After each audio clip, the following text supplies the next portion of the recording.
Hello and welcome to another video in this series. In the previous videos we saw that what Jesus would do and his name was prophesied many hundreds of years before his birth. In this section I'm going to show you the incredible prophecy of how Daniel the prophet foretold the timing of Jesus' arrival.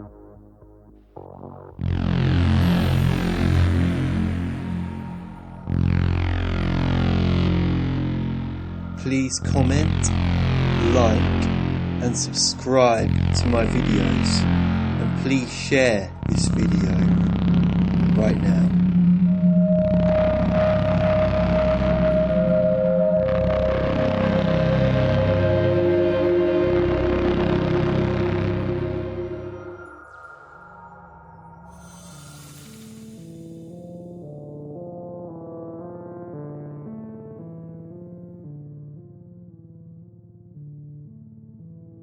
Daniel 9:25-26.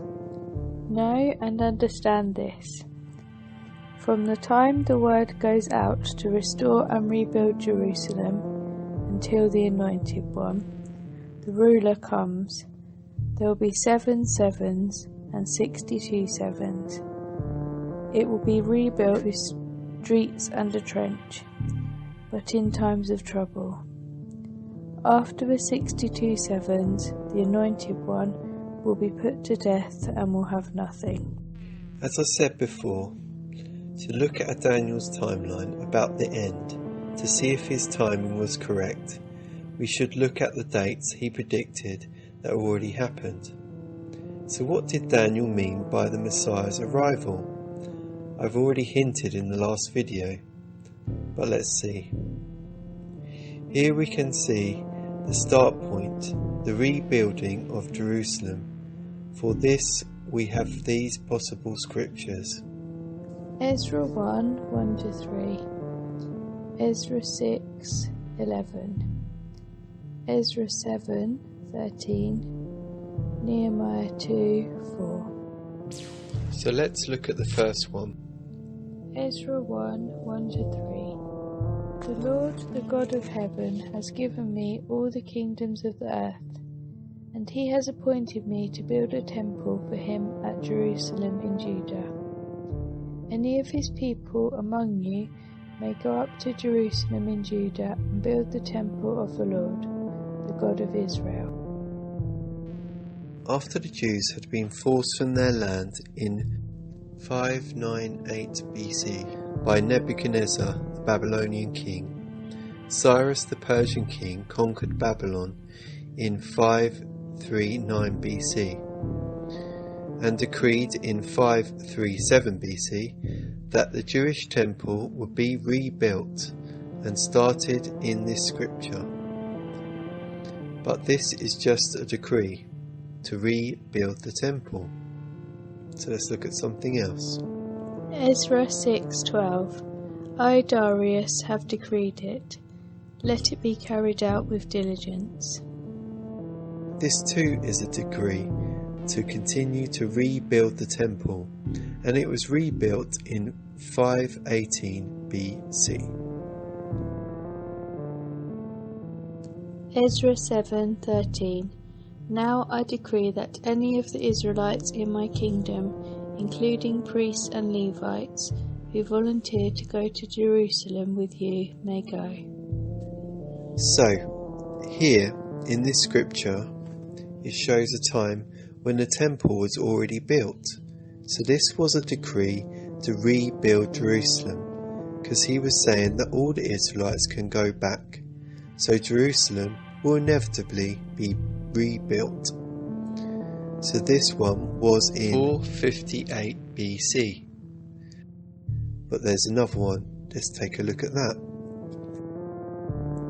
Nehemiah 2:4. The king said to me, "What is it you want?"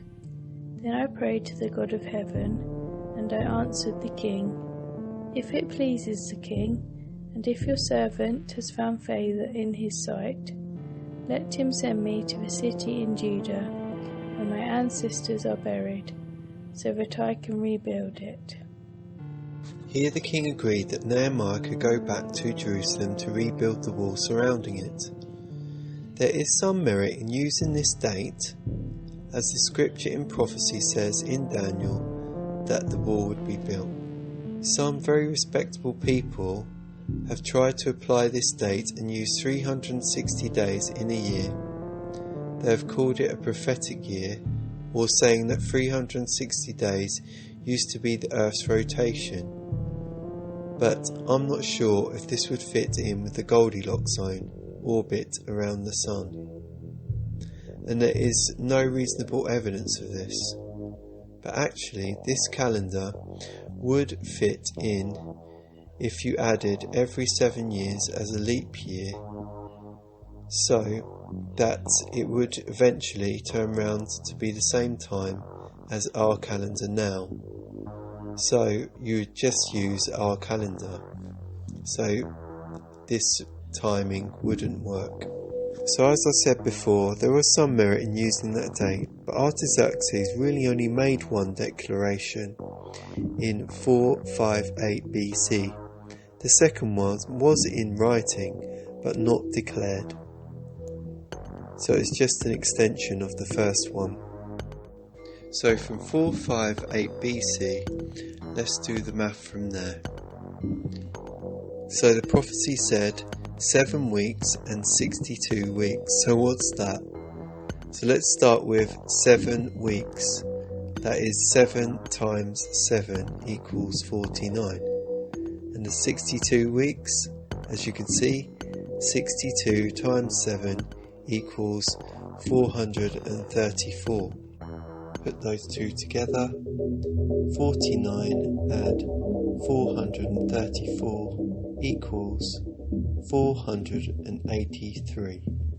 So Daniel said there'd be 483 years from the time of the decree to rebuild Jerusalem to the Messiah comes. So let's look at that, what date that is. 483, take away that declaration date of 458, minus 1 because 1 BC actually doesn't exist, and that is true.